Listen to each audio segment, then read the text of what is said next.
I'm here to talk about success, right?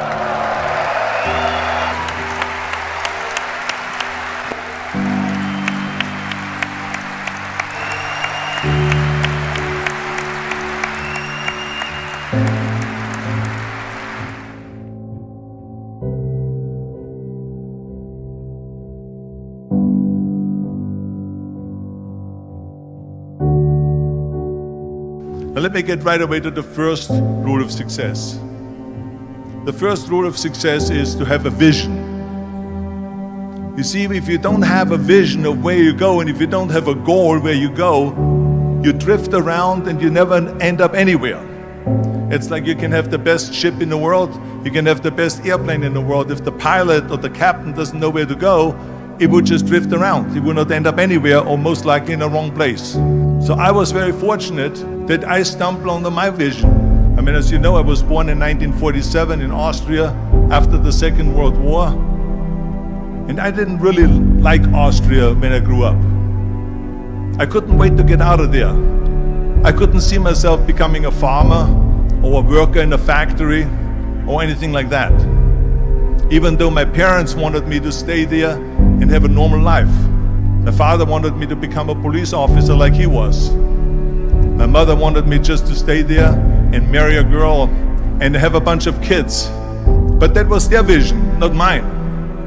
My vision was totally different. I felt that I was born for something special, for something unique, for something big. So I was searching. Then one day I went to school. I remember I was 11 years old, and they showed a documentary about America. And all of this stuff, and I said to myself, that's where I want to be. I don't want to be around here with these little farmhouses and these little buildings, and everything is old. I want to be in America. But now the question was just, how do you get to America?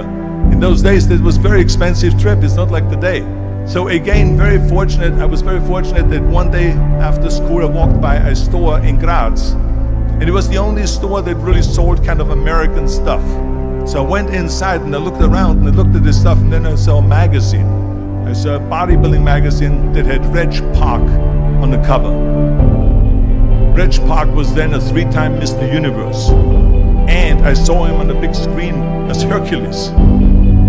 And on the cover it said, how Reg Park, Mr. Universe, became the Hercules star. So I looked at the cover and I said to myself, I got to get this magazine. So I bought the magazine, I took it home and I read it over and over from the front page to the back.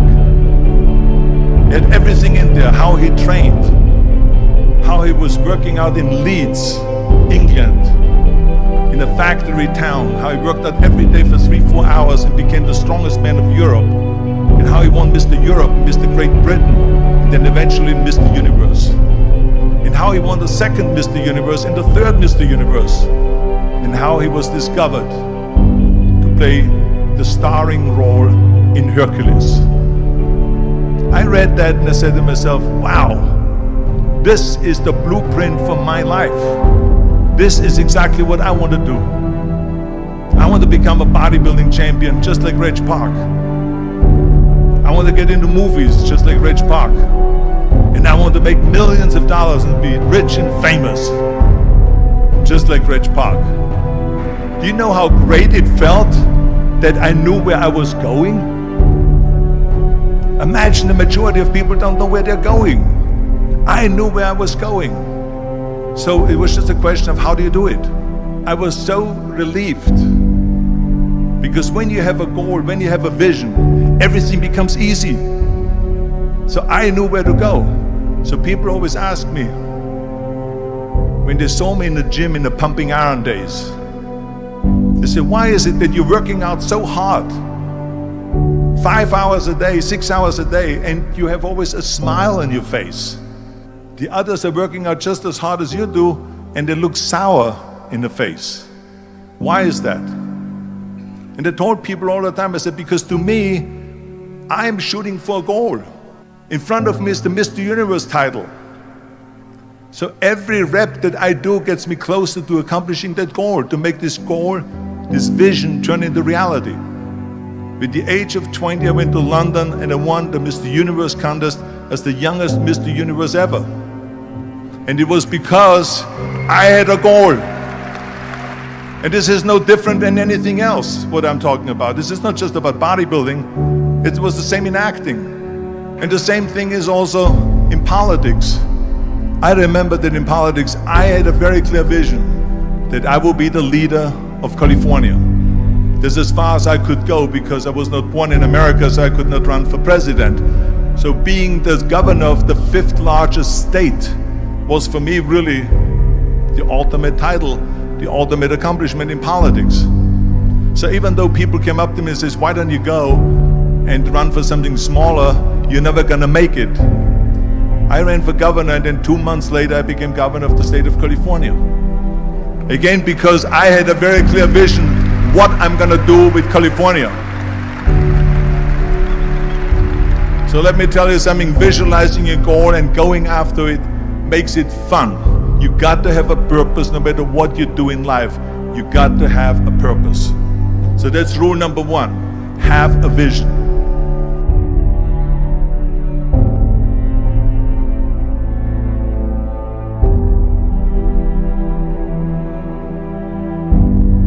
Rule number 2 is, don't listen to the naysayers. Everything I ever did, the thing that I heard out of people's mouth was, that's impossible. That can't be done. Or no. I remember when I wanted to be a bodybuilding champion, including my parents and everyone else around me, said this is impossible. That is exactly what I heard, and of course I proved to the people that it can be done. So whenever someone said to me, it can't be done, I heard it can be done. When they said no, I heard yes. And when they said it's impossible, I heard it is possible. Because I am a strong believer. I'm a strong believer what Nelson Mandela said, that everything is always impossible until someone does it. Well, I'm gonna be the one that said to myself, I'm gonna do it and I'm gonna show it to them. Maybe it has never been done before. That's perfectly fine with me. But I'm gonna do it. And I did not listen to the naysayers. The same was also when I went into not just in bodybuilding, they said no. When I wanted to come to America, when I wanted to go to America, they said it's impossible. There's no money that you have to fly even over there. You have no money when you go over there to live with. And what do you think, they're gonna wait for you? They have plenty of big bodybuilders over there. It was all no, and it can't be done, it's impossible. And I remember then that the same thing happened also when I went into the show business. I won 13 world bodybuilding championships altogether, and now I said to the agent, the Hollywood agent, I want to get into movies. He said, that's funny, Arnold. I asked a studio executive, I say, I want to get into movies. I want to be a leading man. He started laughing. So they all say it's impossible. I said, why is it impossible? He says, because look at how big you are. You weigh 250 pounds. Hercules bodies and muscular bodies weighing 20 years ago. And then they told me, it says, and your accent, even if you reduce all your body weight and everything and have a normal body, I said, your accent, I mean, it will go give people a goosebumps. With the German accent, it will get people the creeps. They will get scared.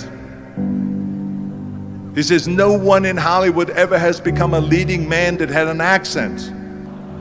That's the kind of stuff that they heard. They said, no, you see, it's impossible. And plus your name who can pronounce Schwarzen Schnitzel or something like that. No one can pronounce that, so forget about it, Arnold. This is the kind of thing that I heard. Now that's very encouraging, isn't it? But you know something? I didn't give a shit. I said to myself, in bodybuilding I worked out 5-6 hours a day. I'm gonna do the same thing now for acting. And of course I went to college to study English, accent removal, acting classes, and all of this stuff, all day long. I worked and I worked and I worked. And within a short period of time, I made one movie called Hercules in New York, which of course went right into the toilet. But it didn't discourage me. I still had the same vision. And then all of a sudden, I was asked to star in Conan the Barbarian. And after I did Conan the Barbarian, the director at the press conference said to the press, he said to the press, if we wouldn't have had Arnold, we would have had to build one. And the same thing was with Terminator. After we were finished filming Terminator, Jim Cameron said to the press, if Arnold wouldn't have had that accent and talked like a machine, I think the movie wouldn't have worked. So think about that. The body and the accent that they attacked was an asset.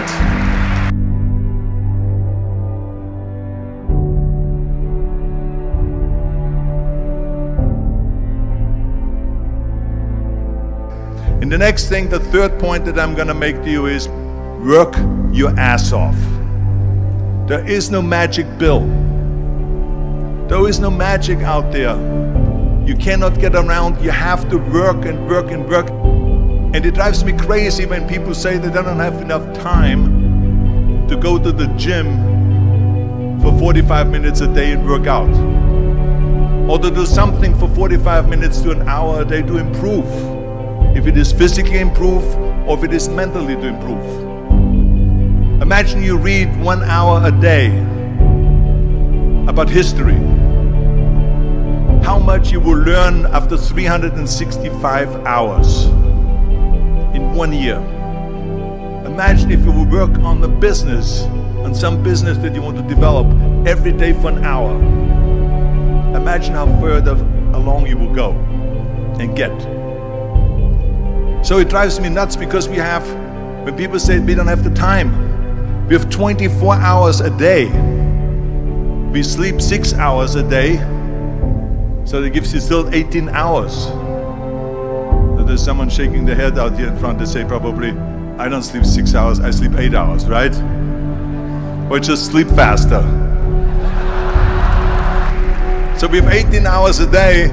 The average person works around 8 to 10 hours. So let's assume it's 10 hours, so we have 8 hours left. Then you travel around an hour a day, maybe 2 hours a day. So now you have still 6 hours left.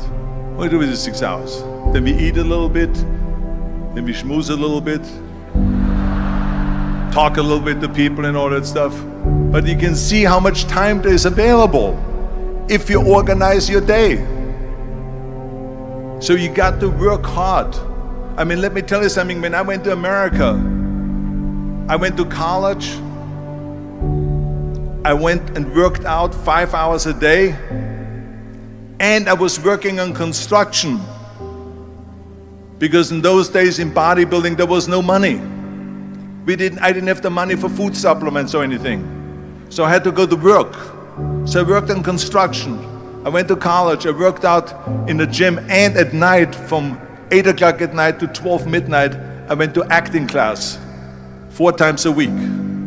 So I did all of that. There was not one single minute that I wasted. I became very friendly with Muhammad Ali in the 70s. And Muhammad Ali worked his butt off. And I saw it firsthand. And I remember that there was a sports writer that was there in the gym when he was working out and he was doing sit-ups. And they asked him, how many sit-ups do you do? And he said, I don't start counting until it hurts. Now think about that. He doesn't start counting his sit-ups until he feels pain. That's when he starts counting. That is working hard. And so you can't get around the hard work. It doesn't matter who it is.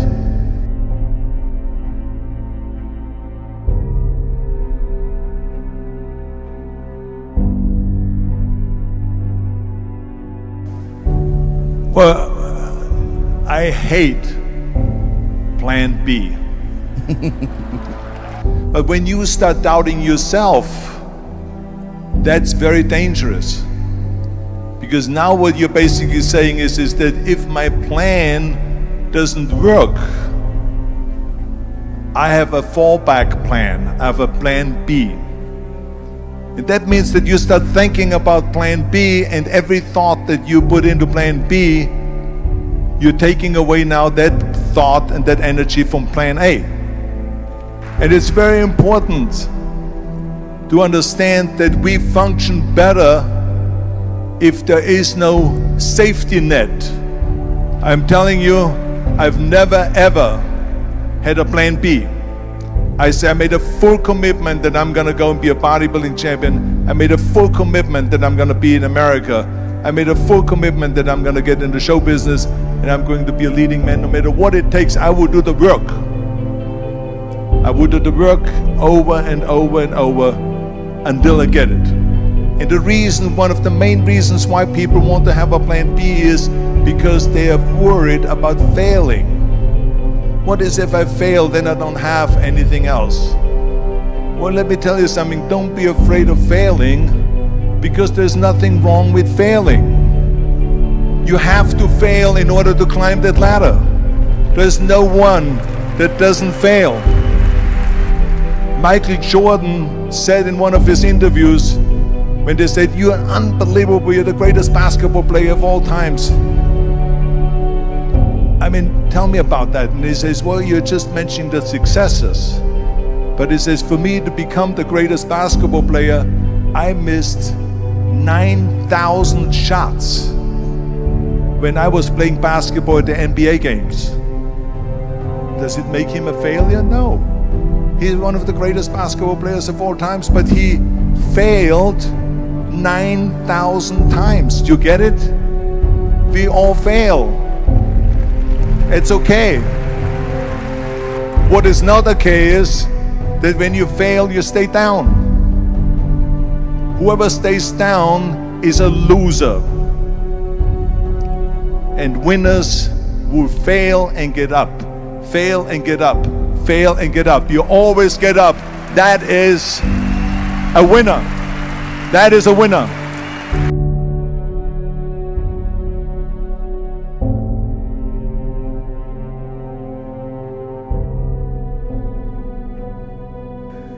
This is one of my 6 rules to success. You can only feel complete as a person if you think about what can you do for your fellow member around you that maybe needs help. I was an immigrant going to America, and I saw how America was the most generous country in the world. I mean, they opened up their arms to me, they helped me, they invited me for Thanksgiving dinner. The people, they brought me, the bodybuilders in the gym brought me plates to my apartment because I had no plates, I had no silverware, I had no bedware, I had no pillows, I had no blanket, I had no TV, I had no radio, I had nothing. They brought it to my apartment. And I said to myself, as an immigrant that is being embraced with open arms, that I need to go and make sure that I give something back. And this is when I started feeling obligated, and I said to myself, so what can I do? I'm a bodybuilder, what can I do? Well, then I realized, when I saw Special Olympics, that I can help and train Special Olympians. And so we started getting involved in Special Olympics, and in no time, I proposed to them to start powerlifting in Special Olympics. And it became the #1 sports in Special Olympics, powerlifting. They always have a packed hall of 5,000 people. And I became the national trainer and the international trainer of Special Olympics. And I tell you, I felt so good. I felt better than winning a bodybuilding competition, going to one of their competitions and seeing 100 of those athletes from all over the world competing in powerlifting and being happy and being included and being felt that they're equal to all of us. It was the most unbelievable feeling, and this is why I got so excited about it that then after that I started, going around to military bases in America and training our military personnel. Because in those days, bodybuilding and weight training wasn't popular. Now it is. Now when you go to Iraq, to Baghdad or somewhere like that, you see the American soldiers train. They have the biggest facilities. It's like this dome here. This is how big the training facilities are now. So I went from military base to train the soldiers and the sailors, the airmen and all of them. The more I got into that, the more I realized how good it feels to give something back. And that's when my idea came about after-school programs, because after school, when I traveled to all the schools to train students, I saw there was a huge gathering of students after the school was over outside the school. And I asked the school principal, what are all the students doing? He said to me, Arnold, you have to understand that 70% of the kids in our schools, they come from parents where 70% of the parents are both working. So therefore there's no one there picking them up. So that's got me the idea to start after-school programs, to keep those kids in school while the parents are working, and to offer them homework assistance, tutoring, sports and fitness programs and arts programs, music and painting and so on. And it became a huge success. Then, of course, when 2003 happened, where there was a governor's race in California, I said to myself, now is my chance to jump in there and to really give everything. And people said to me, are you crazy to run for governor? When you're governor, he says, you cannot go and make movies anymore. I mean, I know that you can't run the state and make movies. Of course not. He says, well, you would lose all these millions of dollars. I mean, you're getting 20, 25, $30 million a movie, you will lose that. I say, I don't care. I say, all the money that I made is because of America. My success is because of America. Everything that I've accomplished is because of America. I say, so for me now to give something back for 7 years and not to make money makes no difference to me. I say, I'm gonna do it. And I jumped in the end of the race and did it. And let me tell you something. I'm not poor because those 7 years I didn't get paid. I'm perfectly fine. And it made me feel good that I could give back to America.